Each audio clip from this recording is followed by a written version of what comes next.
नमस्कार दोस्तों, मैं हूं रोहित विश्वकर्मा और हमने हमारे लास्ट लेक्चर में एक्सरसाइज 4.2 के क्वेश्चन नंबर 1 और 3 डिस्कस कर लिए थे।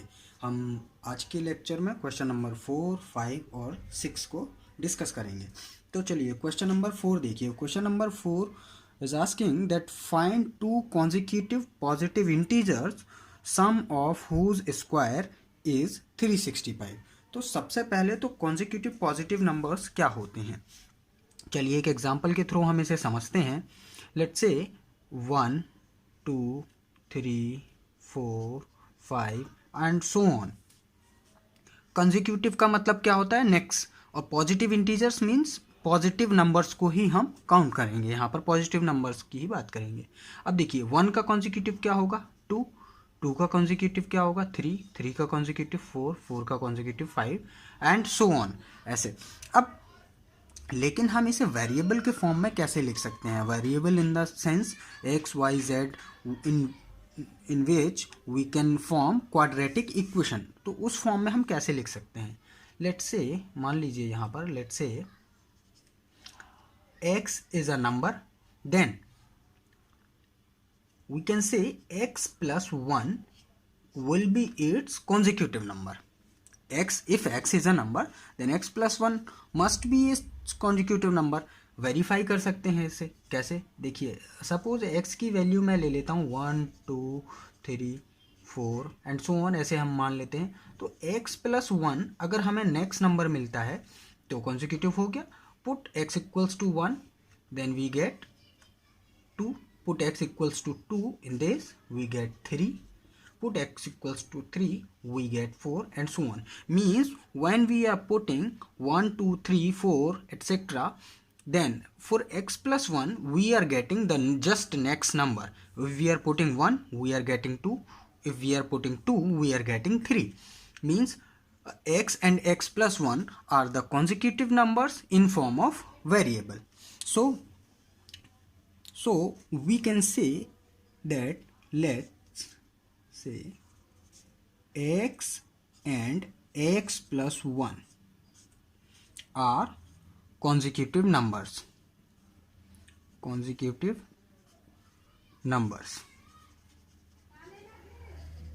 Now as per condition given in the question, that is saying sum of whose square is 365. okay, तो sum of squares, first square both of them x square plus sum x plus 1 whole square, that is equals to 365. okay, put it 365. now simplify this equation, x square plus open whole square, तो x square plus 1 plus 2x equals to 365. Now x square plus x square will be 2x square plus 1 plus 2x minus 365 equals to 0. Again 2x square plus 2x minus 364 equals to 0. 365 में से हम 1 subtract कर सकते हैं just because 365 is an constant number and negative. Now we can take 2 common from each term, so take 2 outside, then x square plus x minus 182 equals to 0. Now take this 2 into RHS side, x square plus x minus 182 equals to 0 divided by 2 equals to 0.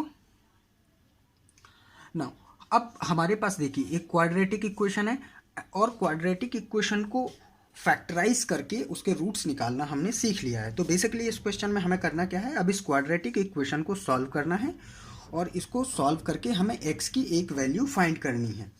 ठीक है दोस्तों, तो चलिए हम ये अब आगे से स्टार्ट करते हैं इसे. देखिए दोस्तों हमने इक्वेशन लिख ली है x square plus x minus 182 equals to 0. अब फैक्टराइज करने के लिए हमें क्या करना होता है, हम मिडिल टर्म को, लीनियर टर्म को स्प्लिट करते हैं 2 पार्ट में. तो उसके लिए सबसे पहले हम कांस्टेंट टर्म और कोफिशिएंट ऑफ एक्स स्क्वायर का मल्टीप्लाई कराते हैं. तो constant term 182, coefficient of x square that is 1, तो इसका प्रोडक्ट आता है 182।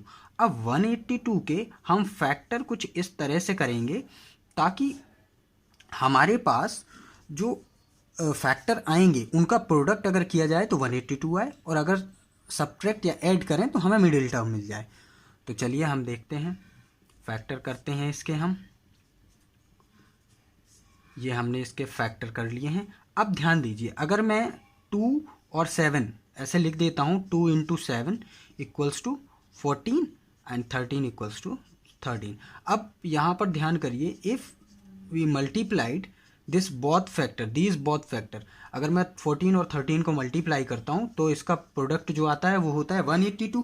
मीन्स हमें product of constant term and coefficient of x square, उसके प्रोडक्ट के बराबर प्रोडक्ट मिल गया जो हमने फैक्टराइज किया 182 को। दूसरा, इफ़ वी सब्ट्रैक्ट क्यों कर रहे हैं? सब्ट्रैक्ट इसलिए कर रहे हैं क्योंकि ये वाला साइन यहाँ पर निगेटिव है, इसलिए हम सब्ट्रैक्शन कर रहे हैं। अगर यहाँ पर साइन पॉजिटिव होता, प्लस होता, तो हम ऐड करते। अब हमें सब्ट्रैक्ट करके 1x लाना है यहाँ पर, तो अगर 14x में से 13x को सब्ट्रैक्ट कर दें तो हमारे पास 1 आ जाता है। मतलब कि ये जो हमने फैक्टराइज किया है 182 को, वो परफेक्ट स्प्लिटिंग है। तो चलिए हम यहाँ पर आगे का सॉल्व करते हैं। X square plus 14x minus 13x minus 182 equals to 0।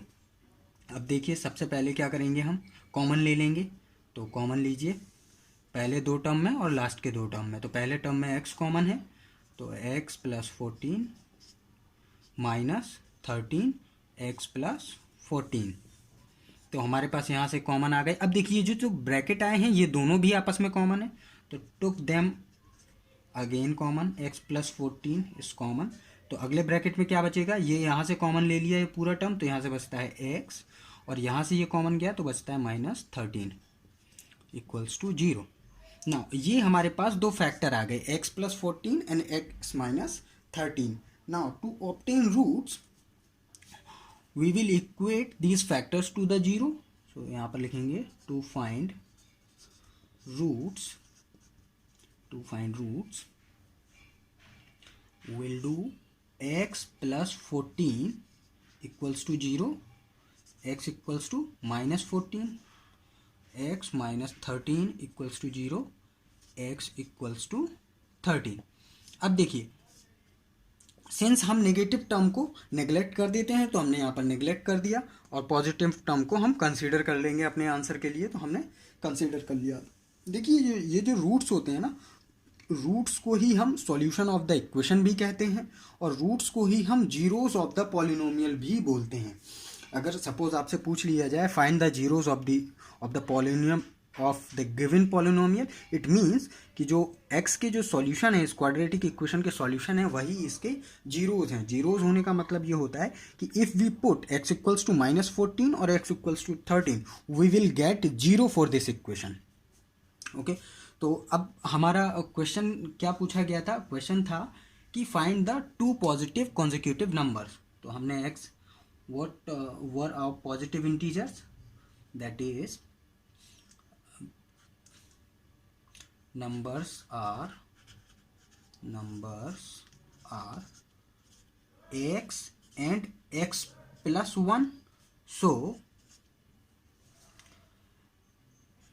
13 and 13 plus 1, these will be the consecutive numbers. It means our consecutive numbers are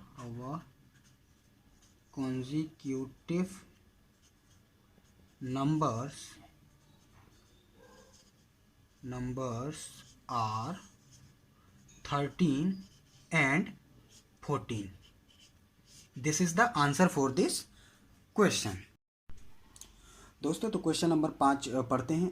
दोस्तों, एक बात ध्यान रखिएगा, जब हम वीडियो देख रहे हों आप लोग, तो अपनी किताब ज़रूर अपने पास रखिएगा। आप बुक अपने पास रखेंगे तो क्वेश्चन सॉल्व करने में आपको आसानी होगी।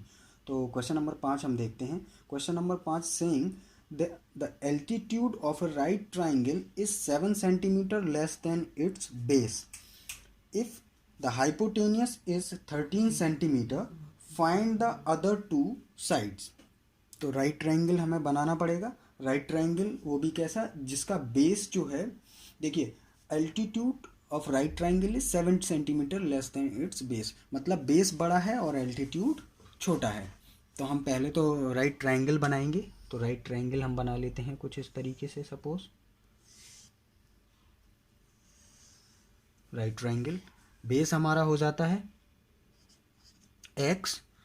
तो अभी क्वेश्चन को वापस से देखिए क्या लिखा है कि right triangle is 7 centimetre, altitude of right triangle is 7 centimetre less than it's base.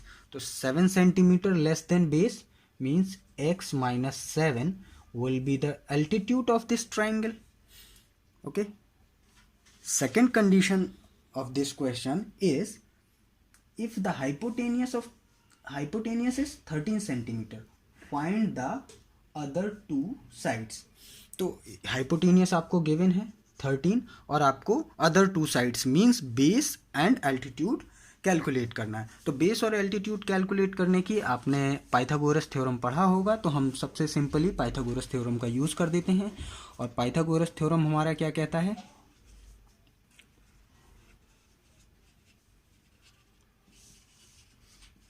Pythagoras theorem says that square of the hypotenuse is equals to the sum of the squares of base and altitude. Base and altitude का हमने square कर दिया। अब इसे हम simplify कर लेंगे। तो 13 का स्क्वायर होता है 169, आप लोग कर लीजिएगा। X square plus 49 minus 14x, ये इसका हमने होल स्क्वायर खोल दिया है। तो इसका whole square x square plus 49 minus 14x ये आ गया है। अभी हम इसको सॉल्व करेंगे। कांस्टेंट टर्म को हम RHS की साइड लेके आएंगे, जिसे हम ऐसे लिख सकते हैं x square and x square will be 2x square plus minus, order में हम अरेंज कर लेते हैं अभी, minus 14x plus 49 minus 169 equals to 0।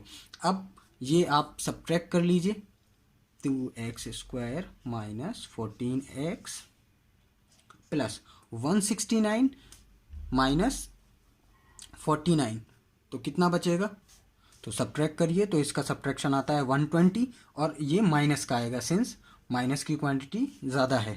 तो इसमें से हमारे पास कॉमन वापस से है, 2 कॉमन ले लीजिए। तो x square minus 7x minus 60 equals to 0। इस 2 को हम वापस से यहाँ नीचे भेज देते हैं 0 के। तो 0 डिवाइडेड बाई 2 दैट इज़ 0। तो इसको हमें लिखने की ज़रूरत नहीं है। तो x square minus 7x minus 60 equals to 0, ये हमारे पास एक क्वाड्रेटिक इक्वेशन आ जाता है इस क्वेश्चन नंबर 5 से रिलेटेड। अब इसको हमें सॉल्व करना है। तो इसको सॉल्व करने के लिए हम सबसे पहले क्या करते हैं, हम फैक्टराइज करते हैं उस प्रोडक्ट को, जो प्रोडक्ट हमें मिलता है कांस्टेंट टर्म और कोफिशिएंट ऑफ एक्स स्क्वायर के प्रोडक्ट से। तो वो कितना होगा यहाँ पर 60 इंटू 1 दैट इज 60। तो इसको आप फैक्टराइज करिए। आप फैक्टराइज करते हैं, देखिए हमने फैक्टर कर लिए हैं। 60 के फैक्टर निकालते हैं हम। 2 को अगर 60 से 2 से डिवाइड करें अगर 60 को, तो हमारे पास आता है 30। फिर 30 को डिवाइड करेंगे तो 15, 3 से 5 और 5 से 1। अब देखिए हमने ये 3 फैक्टर्स को इकट्ठा लिखा है, 3 into 2 into 2 that is equals to 12, और इस 5 को हमने एक साथ लिखा है। अब यहाँ पर देखिए अगर हम दोनों का प्रोडक्ट कराएं 12 इंटू 5 तो ये कितना होता है 60, यानी कि हमें हमारे प्रोडक्ट के बराबर मिल जाता है। और अगर हम सब्ट्रैक्ट करें, क्योंकि ये वाला साइन हमें बताता है कि सब्ट्रैक्शन करना है, तो सब्ट्रैक्शन में 12 माइनस 5 करते हैं तो हमें मिल जाता है कितना 7, मतलब कि हम स्प्लिटिंग हमारी परफेक्ट हो जाएगी। और ये साइन हमें यहाँ पर बता रहा है कि हमें जो सब्ट्रैक्शन करना है, सब्ट्रैक्शन के बाद जो क्वांटिटी आनी चाहिए वो माइनस में आनी चाहिए, नेगेटिव आनी चाहिए। तो हमें यहाँ पे क्या करना होगा कि एक क्वांटिटी को नेगेटिव रखना पड़ेगा और दूसरी को पॉजिटिव। तो चलिए आगे करते हैं इसको। X square minus 12x plus 5x minus 60 equals to 0। अब देखिए यहाँ पर अगला स्टेप क्या है हमारा, कॉमन लेने का। तो कॉमन ले लीजिए, x कॉमन है यहाँ पर, x माइनस 12 प्लस 5 कॉमन ले लीजिए, x माइनस 12 इक्वल्स टू 0। अब यहाँ पर देखिए x माइनस 12 और x माइनस 12 वापस से कॉमन है, तो अगले ब्रैकेट में क्या आ जाएगा, तो अगले ब्रैकेट में हमारे पास आ जाएगा x प्लस 5, x माइनस 12 हमने कॉमन लिया तो अगले ब्रैकेट में हमारे पास आ गया x प्लस 5। अब टू फाइंड रूट्स हम वापस से सेम प्रोसीजर रिपीट करेंगे, to find roots equating to 0, तो x माइनस 12 इक्वल्स टू 0, तो यहाँ से हमारे पास एक वैल्यू आ जाती है पॉजिटिव x इक्वल्स टू 12, और अगले ब्रैकेट से x प्लस 5 इक्वल्स टू 0, तो x इक्वल्स टू माइनस 5। हमारे पास दो वैल्यू आती हैं, एक पॉजिटिव वैल्यू है और एक नेगेटिव वैल्यू है। तो हमने जैसे कि लास्ट इसके पहले वाले वीडियोस में हमने कैलकुलेट किया था कि नेगेटिव क्वांटिटी को हमने नेगलेक्ट कर दिया था और पॉजिटिव क्वांटिटी को कंसीडर किया था। तो हम वापस से यही करेंगे, इसको नेगलेक्ट कर देंगे और इसे कंसीडर कर लेंगे। तो बेस कितना हो जाएगा, base of the given right triangle will be 12। अब इसकी जो यूनिट होगी वो क्वेश्चन से ही हम लेंगे, सेंटीमीटर में यूनिट्स गिवन थी, तो इसकी यूनिट होगी सेंटीमीटर, 12 सेंटीमीटर, और इसका एल्टीट्यूड हो जाएगा,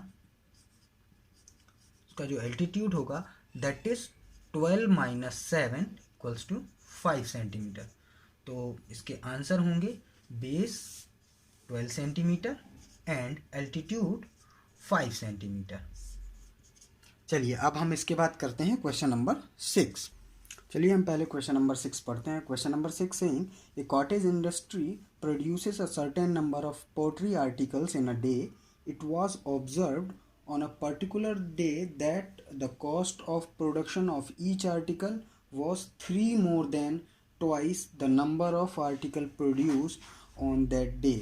आप अंडरलाइन कर सकते हैं, हर एक कंडीशन को आप अंडरलाइन कर सकते हैं। जैसे यहाँ पर बोला गया है cost of production of each article was 3 more than twice the number of article produced on that day. If the total cost of production on that day was 90, find the number of article produced and the cost of each article. तो सबसे पहले हमें क्या assume करना पड़ेगा, number of pottery articles produced on a particular day, ये हमें assume करना पड़ेगा। तो चलिए करते हैं। तो देखिए let's say number of pottery articles produced on a particular day मान लेते हैं x हैं। नाउ तो कॉस्ट कितनी होगी, cost twice more than 3 more than twice बोला गया है ना, was 3 more than twice the number of article produced. तो आर्टिकल प्रोड्यूस्ड कितने थे x, तो एक पर जो ईच आर्टिकल की कॉस्ट है वो कितनी है 2x plus 3 means twice plus 3 more than twice. अब टोटल कॉस्ट हमें गिवन है, टोटल कॉस्ट कितनी गिवन है हमें, total cost that is 90 rupees. तो लेकिन हमारा वेरिएबल के टर्म्स में टोटल कॉस्ट कितना होगा वो देखते हैं हम। As per question total cost equals to number of article produced on that day, number of article produced on that day into cost of one article, तो cost of one article कितना है 2x plus 3 और total articles कितने हैं x। तो यहाँ से हम क्या लिख सकते हैं, x into number of article कितने थे x और कॉस्ट कितना है हमारा 2x प्लस 3 और जो कि कितना है टोटल 90 के बराबर, तो हमने 90। अब इसका प्रोडक्ट कर देते हैं तो 2x स्क्वायर प्लस 3x और इसे हम लेफ्ट हैंड साइड लेके आते हैं तो माइनस 90 इक्वल्स टू 0। ये हमें एक क्वाड्रेटिक इक्वेशन मिल गया है और इसे हम अब आसानी से सॉल्व कर सकते हैं। तो ये जो हमारा क्वाड्रेटिक इक्वेशन है इसमें से अभी कुछ कॉमन नहीं लिया जा सकता है, तो जो सबसे पहला टर्म होता है हम उसे फॉलो करेंगे। हमारा सबसे पहला टर्म क्या है, हम कांस्टेंट टर्म को और कोफिशिएंट ऑफ एक्स स्क्वायर को मल्टीप्लाई कराते हैं। तो करा दीजिए, ये आता है 180। अब हम इसके इस तरह से फैक्टर करेंगे कि माइनस साइन यहाँ पर है तो सब्ट्रैक्शन, ऐसे फैक्टर करेंगे कि सब्ट्रैक्ट करने पर हमें कितना मिल जाए, 3 मिल जाए। तो चलिए करते हैं इसे सब्ट्रैक्ट। तो हमारे फैक्टर आते हैं, हमने 90 के फैक्टर 180 के फैक्टर करेंगे क्योंकि हमारा प्रोडक्ट कितना होता है 90 इंटू 2 180। 180 के फैक्टर हमने किए 180 divided by 2 that is 90, 90 divided by 2 that is 45, 45 divided by 3 that is 15 and 15 divided by 3 that is 5 and 5 divided by 5 that is 1।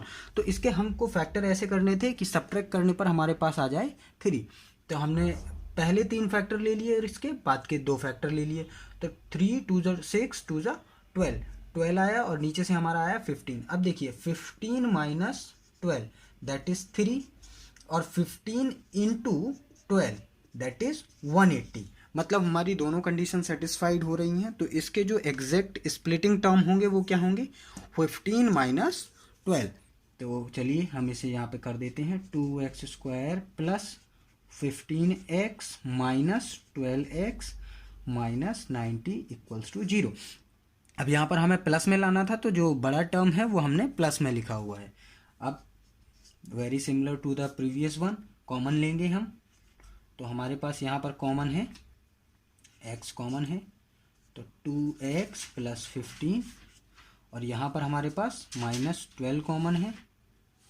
देखिए सिंस हम माइनस 12 पूरा नहीं ले सकते हैं, देखिए हमारे पास यहाँ पर कितना आया था 2x प्लस 15, तो हमें अगले ब्रैकेट में भी सेम ही लाना होता है। तो हम कितना कॉमन ले लेते हैं 6, माइनस का 6 कॉमन ले लेते हैं। तो यहाँ से 6 2 12 तो 2x प्लस 15 इक्वल्स टू 0। हम कुछ इस तरीके से हमेशा कॉमन लेंगे ताकि जो दो टर्म हैं वो इक्वल हो जाएं। अब ये वाला टर्म में 2x प्लस 15 और इस वाले टर्म में 2x प्लस 15 कॉमन आ गया है, तो हम वापस से कॉमन ले लेते हैं 2x प्लस 15। अगले ब्रैकेट में हमारे पास क्या बच जाएगा x माइनस 6 इक्वल्स टू 0। चलिए अब टू ऑब्टेन रूट्स हम क्या करते हैं, to obtain roots equating to 0, equate करिए जरा 2x प्लस 15 इक्वल्स टू 0। तो x की वैल्यू यहाँ से आती है माइनस 15 डिवाइडेड बाई 2 और अगले ब्रैकेट का देखिए x माइनस 6 इक्वल्स टू 0 तो x इक्वल्स टू 6। वापस से हम क्या करेंगे, नेगेटिव टर्म को नेग्लेक्ट कर देंगे और पॉजिटिव नंबर को कंसीडर कर लेंगे। ध्यान दीजिए, यहाँ पर ध्यान दीजिए कि जो हमारा x था वो था किसी दिन प्रोड्यूस्ड हुए नंबर ऑफ आर्टिकल्स। तो number of articles produced on that day कितना आ गया हमारे पास, वो हमने x अज्यूम किया था तो x की वैल्यू यहाँ से कितनी आ गई हमारे पास 6। देयरफॉर अब हमें क्या निकालना था, कॉस्ट निकालनी थी, कॉस्ट ऑफ ईच आर्टिकल। तो कॉस्ट ऑफ ईच आर्टिकल कितना माना था हमने 2x plus 3 as per the question में ये गिवन था दैट 3 मोर देन ट्वाइस, तो हमने लिख दिया। तो इसकी कितनी हो जाएगी कॉस्ट 2 इंटू 6 प्लस 3, तो इसका कॉस्ट हो जाएगा 6 2 12 प्लस 3 दैट इज 15। तो कॉस्ट इसकी आ गई है 15। नंबर ऑफ आर्टिकल टोटल कितने प्रोड्यूस्ड हुए 6 और कॉस्ट आई 15 रुपीज़। तो इसका आंसर क्या हो जाएगा, इसका आंसर होगा number of article produce 6 and cost of each article is 15।